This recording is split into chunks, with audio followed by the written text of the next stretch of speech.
जय हिंद। ट्विटर पे दो ट्रेंड चल रहा है, धर्मांतरण विरोधी कानून बनाओ, धर्मांतरण हमारा अधिकार है। इसके अलावा एक और मौलाना जिसने यति नरसिम्हानंद सरस्वती की बात सच कर दी, जिसके बारे में आगे बात करते हैं।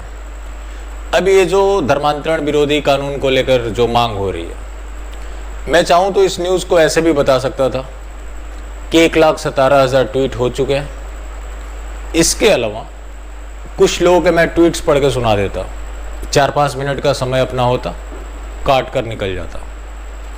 लेकिन इसके जड़ को बताना ज़रूरी है। और जो आज मैं आपको बताने जा रहा हूँ, सोशल मीडिया की नंगी सच्चाई आपके सामने रखने जा रहा हूँ। ये जो ट्वीट कर रहे हैं, इसमें से ज़्यादातर लोग कौन लोग हैं? आईटी सेल के लोग। आईटी सेल की बात करें तो आप समझ गए होंगे कि मैं किसकी बात कर रहा हूँ। वहाँ पे 2 रुपये पर ट्वीट का हिसाब होता है। मैं ऐसा नहीं कहता कि जितने लोग उसमें ट्वीट करते हैं सबको 2 रुपया पर ट्वीट मिलता है, लेकिन जो बड़े हैंडल हैं उनको ट्वीट के हिसाब से पैसा मिलता है। कई नेता हैं जिन लोगों ने अपना कॉल सेंटर बना रखा है ताकि लोगों को गुमराह कर सके। ये गुमराह करने वाली ही तो बात है। सत्ता पक्ष जो इजली कानून बना सकता है, लेकिन वो ट्विटर पे ट्रेंड करा रहा है। आज तक जितने भी ट्रेंड हुए, क्या कोई उसका आउटकम आया? दूसरी ध्यान देने वाली बात ये भी है कि ये लोग ट्वीट करते हैं अपना आइडियोलॉजी को देखकर, अपनी सरकारों को देखकर। सरकारें जहाँ पर इनकी होती है वहाँ पे कुछ भी अत्याचार हो, ये ट्वीट नहीं करते। जैसे निकिता तोमर का मामला हुआ था, उस समय आईटी सेल पूरी तरह से गायब था। ट्वीट करने वाले कौन लोग थे? आम लोग थे, जैसे कि मेरे जैसे लोग उसमें थे। मैंने भी बहुत सारे ट्वीट किए थे। उसका रिजल्ट आपको मिला क्योंकि फास्ट ट्रैक कोर्ट बन गया, जो कि बाकी मामलों में नहीं होता है। कौन ऐसा दिन है जिस दिन हिंदू लड़कियों की हत्याएं ना होती हो, लव जिहाद ना होता हो, हिंदुओं को मारा नहीं जाता हो? शायद कोई ऐसा दिन नहीं निकलता। हर घटनाओं का जिक्र करना शुरू कर दे तो घंटे कम पड़ जाएंगे, फिर भी घटनाएं पूरी नहीं होंगी। अब आपके सवाल होंगे कि ये लोग ऐसा करते क्यों हैं? इनको दिखाना भी तो है कि ये लोग हिंदुओं के लिए हैं।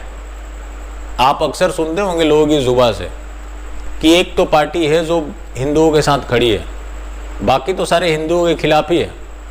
लेकिन अब तक मैंने जितना कुछ भी बताया, अभी आपसे बीजेपी की वो नंगी सच्चाई मैंने नहीं रखी है, क्योंकि आज लोग इस कंडीशन में नहीं हैं कि बीजेपी की वो नंगी सच्चाई सुन लें।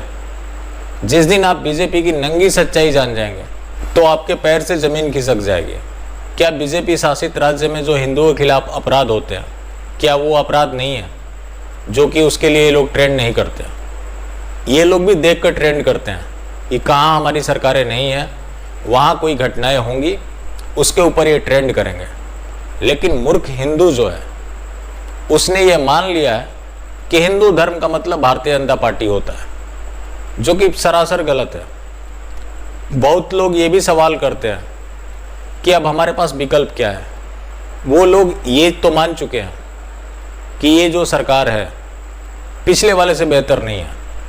अभी इनकी और नंगी सच्चाइयाँ है जो आपके सामने रखनी है, वो हम रखेंगे ही। ये मैटर नहीं करता है कितने लोगों तक बातें पहुंच रही हैं, लेकिन इनकी नंगी सच्चाई दुनिया के सामने लाएंगे ताकि लोग फेयरली डिसाइड कर पाए कि हमारे लिए क्या बेहतर होगा।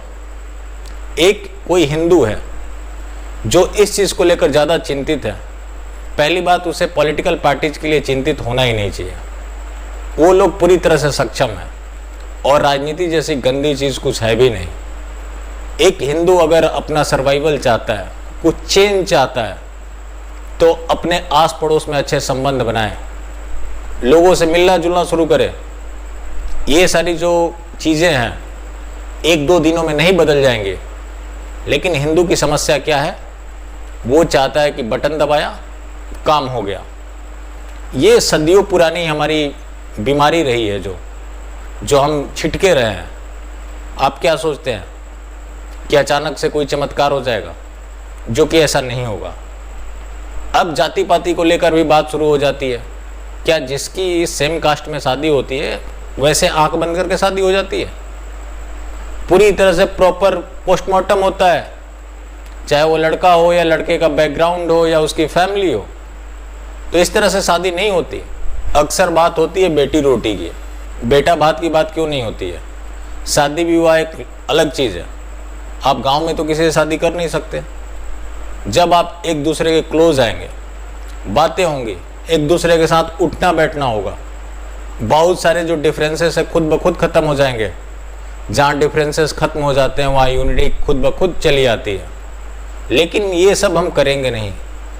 हम ये चाहेंगे कि अगला कुछ हमारे लिए करके दे दे और हम अपने जय जयकारे मनाएं, अपना घर में आराम करते रहें, जो कि नहीं हो सकता।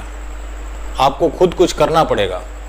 किसी चीज़ की शुरुआत करेंगे तो आपको विरोध भी झेलना पड़ेगा, आपका लोग मजाक भी उड़ाएंगे, लेकिन ये सब सहते हुए भी आपको करना पड़ेगा।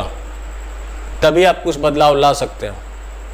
और मेरा जो गोल है, मैं चाहता हूँ कि भारतवर्ष में हर गांव में कम से कम 50 लोग ऐसे मिले जो अपने प्रतिनिधियों से आंख में आंख डालकर सवाल पूछे कि आपने ये प्रॉमिस किया था, उसका क्या हुआ, इस चीज़ को लेकर आपका क्या विज़न है।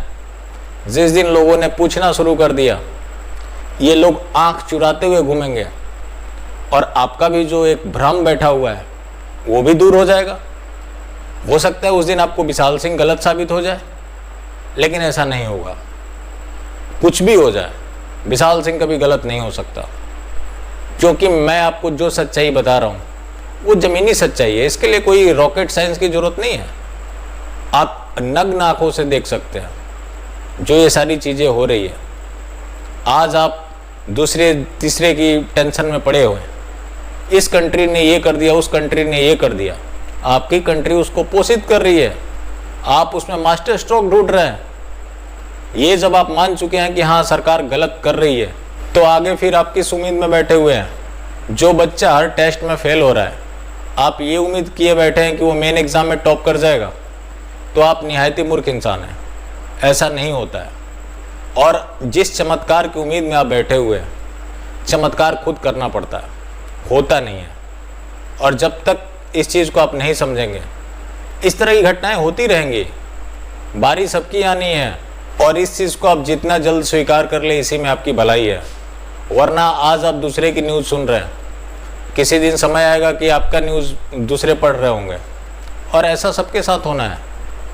यति नरसिम्हानंद सरस्वती जो हमेशा बोलते रहे हैं कि इनका विज़न क्या है, ये काफिरों के बारे में सोचते क्या है, काफिरों के खिलाफ करते क्या है, इनकी साजिश क्या है, उस पे मुहर लगाया पाकिस्तान के एक मौलाना ने, जो कि 100 से अधिक हिंदू लड़कियों का धर्मांतरण करा चुका है। वो दावा कर रहा है कि हमारी आने वाली जनरेशन भी कराएगी, और उसको एक दुल्हन भी चाहिए, वो भारतवर्ष से चाहिए। इस तरह की इनकी सोच है। और ऐसा नहीं है कि ये सोच पाकिस्तान में है तो भारत में नहीं है, ये कहीं के भी हो, उम्मत चलता है, ये एक जैसे ही होते हैं। और काफिरों के लिए जो इनकी सोच है, जो एक इराक में बैठा हुआ है उसका भी वही सोच है, भारत में बैठा हुआ है उसका भी वही सोच है। लेकिन समस्या ये है कि हिंदू अपने दिमाग पे जोर नहीं डालना चाहता। उसके दिमाग में एक चीज़ बैठा दिया गया है, कुछ बड़ा होने वाला है। वो बड़ा जिस दिन हो गया, उस दिन आप उसको सहन नहीं कर पाएंगे।